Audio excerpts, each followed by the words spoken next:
பிரவீன் சக்கரவர்த்தின்னு ஒருத்தர் போயிட்டு விஜயோட நெருக்கம் காட்டுறாரு. அதே போல திமுக அரசு கேள்வி கேட்கிறாரு.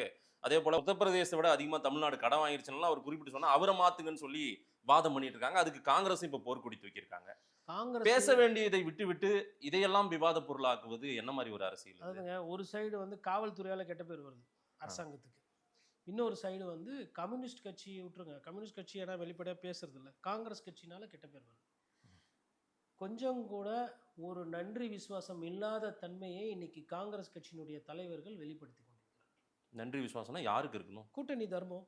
ஆ. கூட்டணியில இருக்கீங்கல்ல நீங்க. ஒவ்வொரு வாட்டியும் எங்க மோடி தோத்து போறாரு. யாரால தோத்து போனாரு? திமுகவோட பிரச்சாரத்துல தானே தோத்து போறாரு. சரி. நீங்க கூட்டணியில இருந்துகிட்டு நீங்க வாங்கின சீட்டெல்லாம் தோக்கவே இல்லையா? ஈவிகே சொல்லி ஒரே ஒரு வாட்டி தோத்தாரு. அதுக்கு அந்த இடத்துல வந்துட்டு இவரு ஜெயிச்சாரு தேனியில, ஓபி ரவீந்திரநாத். அதை தவிர்த்து ஒரு பெரிய லாஸே உங்களுக்கு கிடையாது இந்த கூட்டணியில்.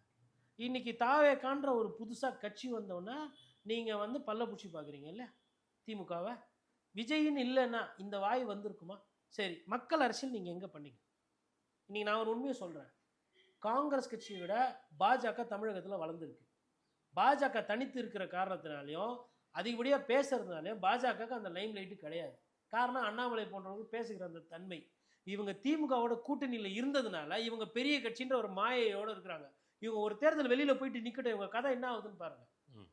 காங்கிரஸ் கட்சியில் இருப்பவர்கள் வந்து இப்போ வந்து அண்ணன் திருமாவளவன் ஒரு கருத்து சொல்கிறாரு. இது வந்து பிரவீன் சக்கரவர்த்தி மேலே நடவடிக்கை எடுக்கணும் கம்யூனிஸ்ட் தலைவர்கள் சொல்கிறாங்க. ஏன் சொல்கிறாங்க? ஏன்னா கூட்டணியில் அவங்களும் இருக்கிறாங்க. அந்த கூட்டணியில் இந்தியா கூட்டணியில் அவங்களும் அங்கம். நீ கூட்டணியை வந்து சிதைக்கிற மாதிரி, கூட்டணியை பலவீனப்படுத்துகிற மாதிரி உங்கள் ஆளுங்க வந்துட்டு ராகுல் காந்தி ஃபோன் பண்ணி பேசுவார்.